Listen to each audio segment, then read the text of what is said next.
ఈరోజు మనం చాలా ప్రత్యేకమైన మోషే అనే చిన్న బిడ్డ గురించి తెలుసుకుందాం. అతను నడవకముందే, మాట్లాడకముందే దేవుడు అతని కోసం ఒక అద్భుతమైన యోజన ఉంచాడని మీకు తెలుసా? అది ఎంత అద్భుతమో కదా! చిన్న మోషే నవ్వకముందే, మాటాడకముందే, అమ్మా అని పిలవకముందే దేవుడతని జీవితానికి ఒక అందమైన యోజన సిద్ధం చేశాడు. ప్రతి ఒక్క చిన్నారి ప్రేమతో, జాగ్రత్తగా, ఒక ప్రత్యేకమైన ఉద్దేశ్యంతో సృష్టించబడ్డాడు. ఈ వీడియో చూసే మీరు కూడా అందులో ఉన్నారు. మోషేలా మీ కథ కూడా ముఖ్యమైనది. మీ జీవితం విలువైనది.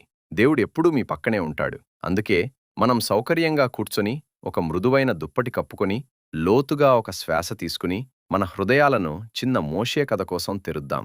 ఇది ఆశ్చర్యం, ధైర్యం మరియు దేవుని అద్భుతమైన ప్రేమతో నిండిన కథ. చాలా కాలం క్రితం దేవుని ప్రజలైన ఇశ్రాయేలీలు ఈజిప్ట్ అనే దేశంలో నివసించారు. మొదట వారు అక్కడ సంతోషంగా జీవించారు. వారికి ఆహారం, నివాసం, శాంతి అన్నీ ఉండేవి. కానీ సంవత్సరాలు గడిచే కొద్దీ పరిస్థితులు మారిపోయాయి. కొత్త ఫరో రాజ్యానికి వచ్చాడు. ఇశ్రాయేలీల చరిత్రగాని, వారి విశ్వాసంగాని అతనికి తెలీదు. వారి మంచితనాన్ని, కష్టపడి పనిచేసే స్వభావాన్ని అతను గౌరవించలేదు. ఈజిప్టు రాజు ఫరో చాలా క్రూరుడు. ఇశ్రాయేలీలు జనాభా సంఖ్యలో పెరుగుతున్నారని చూసి కృతజ్ఞతతో ఉండాల్సింది పోయి భయపడిపోయాడు. వారు తన రాజ్యాన్ని స్వాధీనం చేసుకుంటారని అనుకున్నాడు. అందుకే ఒక క్రూరమైన యోజన వేశాడు. ఇశ్రాయేలీలను బానిసలుగా మార్చాడు. మండుతున్న ఎండలో పని చేయించాడు. వారి చేతులు నొప్పితో నిండిపోయాయి. వారి వెన్ను నొప్పులతో బాధపడింది. వారి హృదయాలు భారంగా మారాయి. కాని ఫరో అక్కడితో ఆగలేదు. ఇంకా భయంకరమైన ఆజ్ఞ ఇచ్చాడు. ఇశ్రాయేలీయ కుటుంబాల్లో పుట్టే ప్రతి మగ శిశువును చంపమని చెప్పాడు. అది ఎంత భయంకరమో కదా! శిశువుల ఏడుపులతో ఊరు నిండిపోయింది. తల్లులు తమ పిల్లలను కాపాడుకోవడానికి ప్రయత్నించాడు. కాని చీకటి సమయాల్లో కూడా ప్రపంచం అన్యాయంగా అనిపించినప్పుడు దేవునికి ఒక యోజన ఉంది. ఆ యోజన ఒక చిన్న బిడ్డతో మొదలైంది. అతనే మోషే. మనకేం చేయాలో తెలియకపోయినా దేవునికి తెలుసు. ఆయన యోజనలు ఆశతో నిండి ఉంటాయి. ఒకరోజు ఒక ఇశ్రాయేలీయ స్త్రీకి ఒక అబ్బాయి పుట్టాడు. ఆ బిడ్డ ఆరోగ్యంగా, ముద్దుగా, అందంగా ఉన్నాడు. ఆమె అతన్ని చూసి ఇతను ప్రత్యేకమైనవాడు అని తెలుసుకుంది. ప్రతి తల్లి హృదయంలో కలలు ఉన్నట్టుగానే ఆమె హృదయం కూడా విశ్వాసం, ప్రేమతో నిండిపోయింది.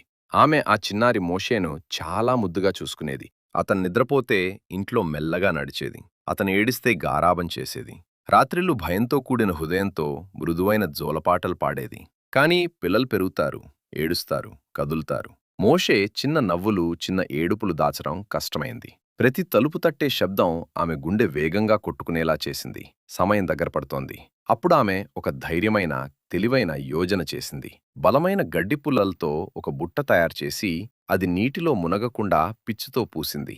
ఆ బుట్ట సాధారణ బుట్ట కాదు. అది ఆశతో నిండిన ఒక ఊయల. ఆమె మెల్లగా చిన్న మోషేను అందులో పెట్టి నైల్ రివర్ ఒడ్డున వదిలింది. నీరు ప్రశాంతంగా ఉంది. గాలి మృదువుగా వీచింది. గడ్డిపుల్లలు దేవుని చేతుల్లా ఊగాయి. ఆ బుట్టలో కేవలం ఒక బిడ్డ మాత్రమే కాదు, ఒక వాగ్దానం ఉంది. దేవుడు అక్కడే ఉన్నాడు. ప్రతి అలను నడిపిస్తూ ఆ చిన్న జీవితం చుట్టూ తన ప్రేమను కప్పి ఉంచాడు. ఆ తల్లికి తర్వాత ఏమవుతుందో తెలీదు. కాని ఆమె విశ్వసించింది. అది నిజమైన విశ్వాసం.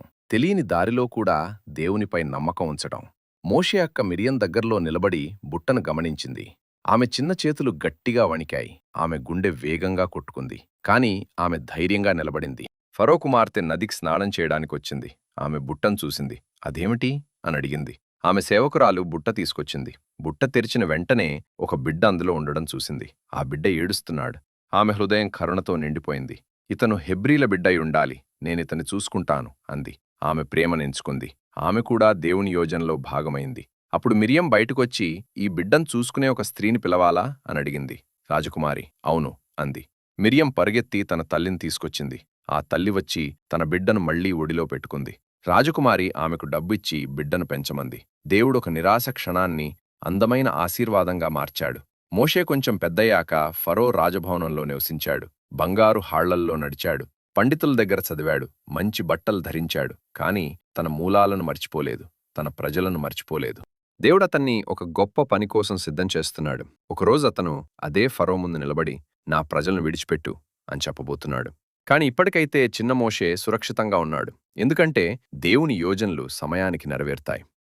ఈ కథ మనకేమి నేర్పుతుంది? దేవునికి మన జీవితాలపై ఒక యోజనుంది. చిన్నవారమైన దేవుడు మనల్ని ఉపయోగించగలడు. ధైర్యమైన తల్లి, అక్క, రాజకుమారి అందరూ దేవుని చేతుల్లో సాధనాలయ్యారు. నువ్వు చిన్నవాడివైనా దేవుని ప్రేమ నీ మీద ఎంతో గొప్పగా ఉంది. ఇప్పుడు మనమంతా కలిసి ప్రార్థిద్దాం. ప్రియమైన దేవుడా, చిన్న మోషే కథకు ధన్యవాదాలు. మా జీవితాలపై నీకున్న యోజనకు ధన్యవాదాలు. భయపడినప్పుడు కూడా నీపై విశ్వాసముంచే ధైర్యమివ్వు. మిరియంలాగా మాట్లాడే ధైర్యమివ్వు. రాజకుమారిలాగా దయగల హృదయమివ్వు. మోషే తల్లిలాగా నిన్ను నమ్మే విశ్వాసమివ్వు. మా అడుగులను నడిపించు. మేము నీవు సృష్టించిన అద్భుతమైన వ్యక్తులుగా ఎలగడానికి సహాయపడు. ఆమెన్.